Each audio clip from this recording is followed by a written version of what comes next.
Ford's Sync system is your car's brain, handling navigation, entertainment, and more. Keeping it updated is crucial for better app compatibility, security, and overall performance. Ford now primarily uses over-the-air updates for a seamless experience. If you have an older Sync version, you might need to use a USB drive. Sync 4 is the newest version and supports wireless Apple CarPlay and Android Auto. Updates are free and often mandatory for safety. To check your eligibility, use the Ford website or app. First, park safely and ensure your engine is running to provide power.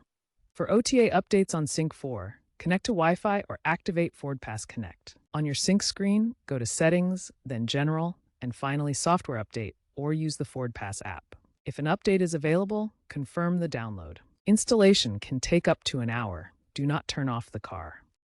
For USB updates, Sync 3 or non-OTA Sync 4, download the update from owner.ford.com onto a FAT32 formatted USB drive. Format the USB drive to FAT32, insert it into your car, and follow the on-screen instructions. After updating, restart your car and check the software version in Settings. For any issues, contact Ford support.